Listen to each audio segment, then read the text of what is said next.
गणेशाय नमः। ओम नमः शिवाय। शिवजी सदा सहाय। ओम नमः शिवाय। गुरुजी सदा सहाय। शुक्राना गुरुजी। देखिए, एक अद्भुत सत्संग है संगत जी, मैं आपसे शेयर करना चाहती हूँ, ध्यान से सुनिएगा। बहुत ही अद्भुत है मेरे लिए तो। एक बार मेरी बेटी 12th करने के बाद घर में बैठी हुई थी और पढ़ना नहीं चाहती थी, वो भी ऐसे ही कंडीशन में थी और फ़ोन चलाती रहती थी। मेरे उससे काफ़ी झगड़ा हुआ करता था। मैंने कहा तो कुछ नहीं, 12th के बाद कुछ तो कर मुझे तो फैशन डिज़ाइनर करना है। संगत जी, मैंने कहा ठीक है, तू फैशन डिज़ाइनर कर। इसका स्कूल में एडमिशन भी दिला दिया। काफ़ी अच्छा स्कूल था, सॉरी संगत जी माफ़ करना, कॉलेज में एडमिशन हुआ और बहुत अच्छा कॉलेज था। अब ये 1 साल तक रेगुलर गई है। उसके बाद हमने लोन करवाया था, क्योंकि लोन से ही हम पढ़ा सकते थे, इतनी हमारे पास पैसे नहीं थे संगत जी। और मैंने उसको करवाने के बाद लोन अप्लाई कर दिया।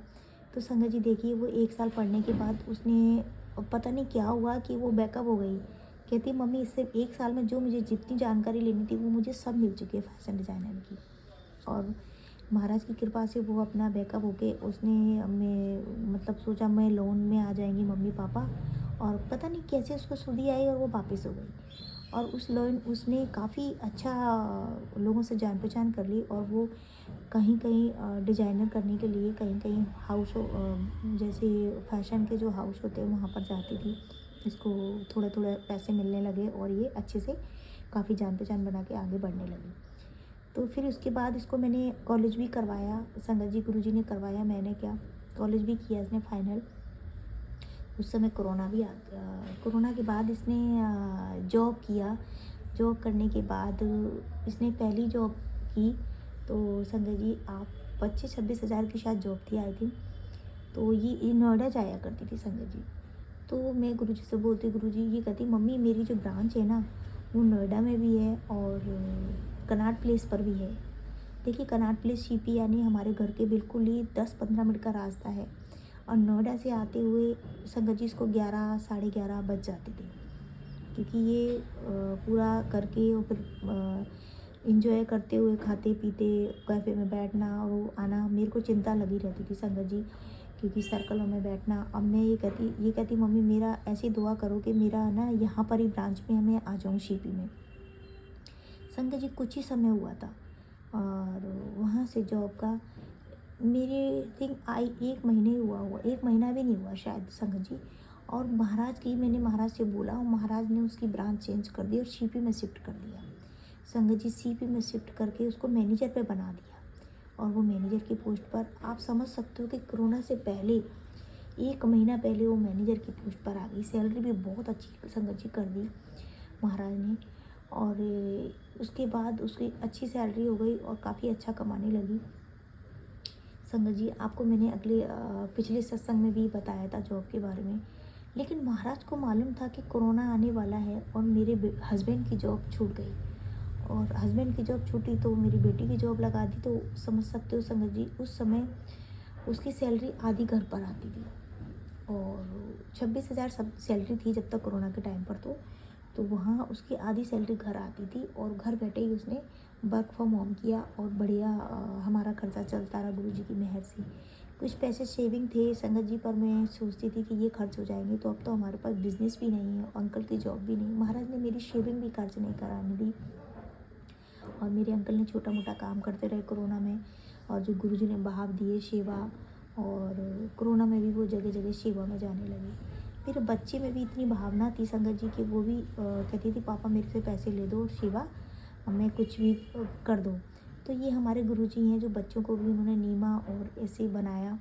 मैं बहुत शुक्रगुजार हूँ, महाराज ने मेरे बच्चों को ऐसे एक अच्छे पौधे की तरह सींचा है।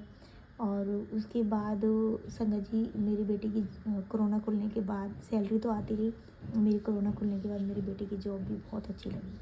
अब मेरी बेटी कहा करती थी कि मम्मी मेरी फ्रेंड की शादी हो गई है, मेरी भी अगर शादी नहीं अच्छे घर में नहीं होगी, क्योंकि आप यहाँ रहते हो, छोटा सा घर है और बहुत ही संगत जी देखो मैं क्या बोलूँ, घर था मेरे लिए तो वो अच्छा ही था, लेकिन बच्चों को कर लगता था कि छोटा है गंदा है, और संगत जी था भी वो ऐसा ही था।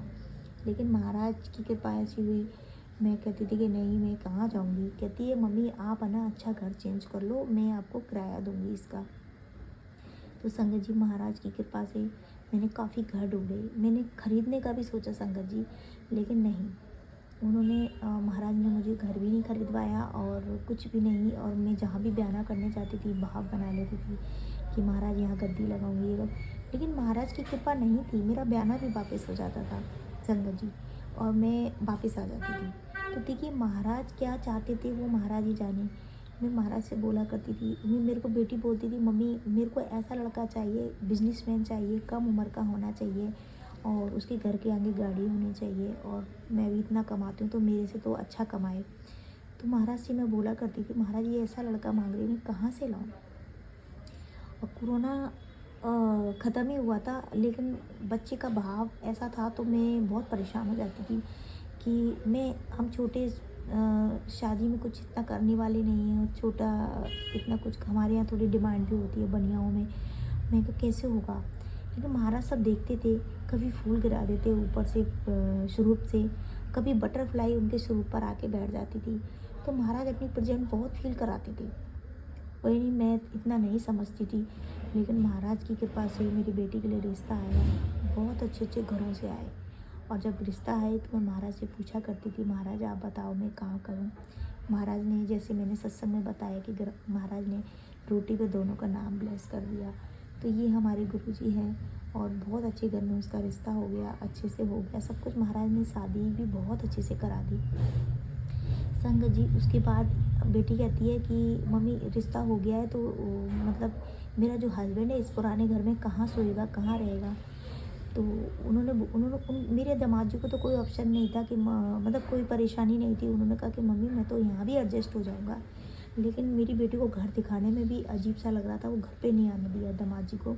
और हम बाहर से ही 4 महीने मेरी बेटी की शादी रुकी है तो हमने एक डीलर का फ़ोन आया कि एक नया घर बना हुआ है, आप आ जाओ जल्दी से रेंट पे। देखिए महाराज ने मतलब समझ लिए 1 हफ्ता हुआ था रिश्ता हुए और मेरे को इतना सुंदर घर दिलाया संगत जी, इतना सुंदर कि मैं कुछ समझ ही नहीं पाई कि ये कैसी कृपा। और फर्स्ट फ्लोर था संगत जी, उनको पता है शादी वाला घर है तो फर्स्ट फ्लोर है। और इतना अच्छा कि वहाँ पर छोटा मोटा फर्नीचर भी लगा हुआ था और न्यू घर था। और न्यू घर आप समझ सकते हो संगत जी कि न्यू घर में मैं क्या कर सकती हूँ कि मेरे को मतलब न्यू घर में आप समझ सकते हो कि सब कुछ नया लगा हो, सब कुछ हो, बहुत सुंदर घर था। और हम लोग तुरंत ही हमने हाँ कर दी और हम लोग शिफ्ट हो गए। जनवरी में संगत जी हम शिफ्ट हो गए थे और जनवरी में 12 जनवरी को मेरा बर्थडे था, हमने यहाँ मनाया और गुरुजी ने इतनी मेहर की। फिर भी मेरे मन में ये था कि गुरुजी मैं रेंट कैसे दूँगी, क्योंकि रेंट बहुत ज़्यादा था संगत जी। फिर महाराज ने देखो आपको पता ही है, मैंने सत्संग में बताया कि उन्होंने रेंट का इंतजाम भी कराया। महाराज ने मुझे 2.5 साल तक इतने ठाठ से रखा है यहाँ पर, कभी किसी चीज़ की कमी नहीं होने दी। और महाराज की इतनी ब्लेसिंग है संगत जी इस घर में, मेरे हर स्वरूप है। देखिए संगत जी मैं सत्संग सुना रही हूँ, आपको यकीन नहीं होगा मेरे गुरु जी के चरण और शरीर ब्लिंक कर रहा है, हिल रहा है। तो शायद गुरुजी कुछ मैसेज दे रहे हैं, मुझे नहीं पता। मैं कहीं से भी मेरा फ़ोन नहीं हिल रहा, उस पर स्टैंड पर लगा हुआ है, लेकिन गुरुजी के चरण और स्वरूप हिल रहा है इसमें। देखिए महाराज कितनी कृपा करते हैं, अनंतम शुक्राना गुरुजी, बहुत बहुत शुक्राना। फिर वहाँ पर हम लोग यहाँ पर रहे संगत जी, बहुत गुरुजी ने सत्संग भी शुक्राना के करवाए, बहुत अच्छे से सारे काम करवाए। मैं तो कुछ भी नहीं हूँ, कुछ भी नहीं कर सकती। महाराज ने मैं क्या क्या ब्लेसिंग बताऊँ, महाराज ने मुझे बहुत सारी ब्लेसिंग दिखाई, करी, बहुत कृपा की संगत जी। और बेटी का ब्याह अच्छे से हो गया शांति से, बहुत प्यारी कृपा हुई।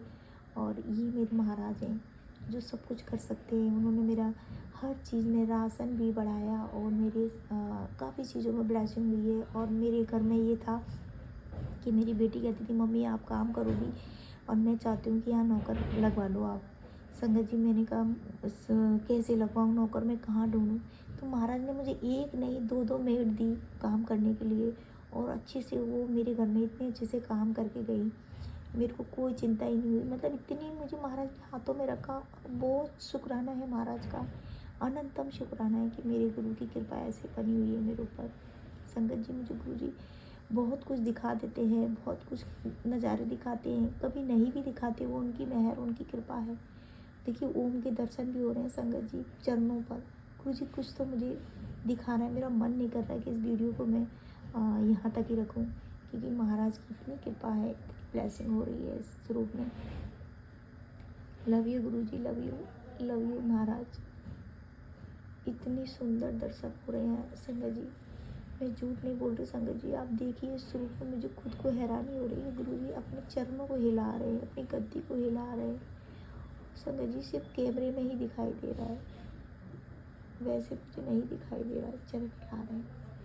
जय गुरुजी, जय गुरुजी, जय गुरुजी। शुक्राना गुरुजी, सबका भला करना गुरुजी। गुरुजी को पता है कब किसको घर देना है, किसको क्या देना है, महाराज को मालूम। जैसी ब्लेसिंग है जो मैं सत्संग शेयर करने का समय नहीं है, महाराज ने दी हुई है मुझे, भर भर के झोलियाँ भरी है मेरी। अनंतम शुक्राना गुरुजी, लख लख शुक्राना। जय गुरुजी, जय गुरुजी। अनंतम शुक्राना, शुक्राना, शुक्राना।